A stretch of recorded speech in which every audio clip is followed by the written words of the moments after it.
ధర్నా చౌక్ వేదిక స్టూడెంట్స్ వాళ్ళ హక్కుల కోసం పోరాడుతున్నారు. ఎన్ని పేపర్ లీక్స్ అయినాయి, 40 పేపర్ లీక్స్ అయినాయి. ధర్మేంద్ర ప్రధాన్ గారు ఎప్పటి నుంచి అయితే ఆయన మినిస్ట్రీ తీసుకొని ఉన్నారో 40 పేపర్ లీక్లు అయినాయి. ఇప్పుడు ఎందుకు అంత ఇది చేస్తున్నారు? మళ్ళీ రీనీట్ అయింది కదా అది ఇది అని అంటున్నారు. 40 పేపర్ లీక్లు అయినప్పుడు ఈ గవర్నమెంట్ ఏం చేస్తుంది? హక్కుల కోసం పోరాడడం కూడా అన్యాయం అయిపోయింది. వైలెన్స్ చేస్తున్నారు, లాఠీ చార్జ్ చేస్తున్నారు అక్కడ ఢిల్లీలో స్టూడెంట్స్ పైన. మీకు ఎవరు హక్కు ఇచ్చారు? రాజ్యాంగంలోనే రాసి లేనప్పుడు మీరు మీ సొంత రైట్స్ ఎలా ప్రవర్తిస్తున్నారు? ఇది డెమోక్రసీనా? మిమ్మల్ని ఇలా ప్రశ్నిస్తుంటే యాంటీ నేషనల్స్ అని చెప్తున్నారు, దీనికి ఏం చెప్తారు?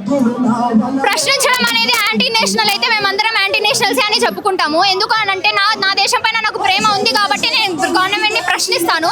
ఎందుకంటే ఈ గవర్నమెంట్ ని ఓట్లు వేసి ఎంచుకున్నది మేము. మా హక్కులని ప్రొటెక్ట్ చేయాల్సింది మీరు. మా హక్కులని లాక్కునే హక్కు మీకు లేదు కాబట్టి మా హక్కు కోసం మేము పోరాడుతున్నాం. మీ వెనకాల వేరే పార్టీ వాళ్ళు లేదు అంటే ఎక్కడ నుండో ఫండింగ్ వచ్చి ఆ ఫండింగ్ తోటి ఈ ఉద్యమాలు చేపిస్తుంది, అంత సీన్ వీళ్ళకి లేదు అని చెప్తున్నారు, దీనికి ఏం చెప్తారు?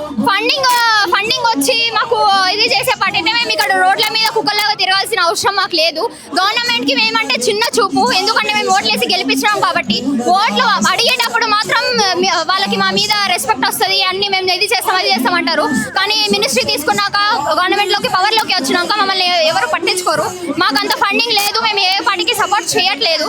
మేము మా హక్కుల కోసం పోరాడుతున్నాము. జంతర్ మంతర్ లో ఏదైతే నిరసనకు వచ్చిరో వాళ్ళు నీట్ ఎగ్జామ్ అభ్యర్థులు కానే కాదు, వీళ్ళు పేడ్ ఆర్టిస్టులు అని చెప్పి చెప్తున్నారు, దీనికి ఎంతమంది పేడ్ ఆర్టిస్టులని తీసుకొస్తారు మీరు? 50,000 మంది, వేల మంది, లక్షల మంది పేడ్ ఆర్టిస్టులను తీసుకొస్తారా? ఇండియా మొత్తంలో ప్రతి స్టేట్ నుంచి ఎక్కడ పడితే అక్కడ ప్రొటెస్టులు జరుగుతున్నాయి. ఎంతమంది పేడ్ ఆర్టిస్టులని మీరు తీసుకురాగలుగుతారు? ఎంతమంది ప్రొటెస్ట్ చేస్తారు మా హక్కుల కోసం? ఏం చెప్పదలుచుకున్నారు? స్పెషల్ గా మహిళలు మాత్రమే ఇక్కడ ధర్నా చేస్తున్నారు, ఏం చెప్పదలుచుకున్నారు? మహిళలు, ట్రాన్స్జెండర్స్, ఇంకా మెన్ చాలా మంది, educated men and matured men చాలా మంది ఉన్నారు ఇక్కడ ప్రొటెస్ట్ చేయడానికి.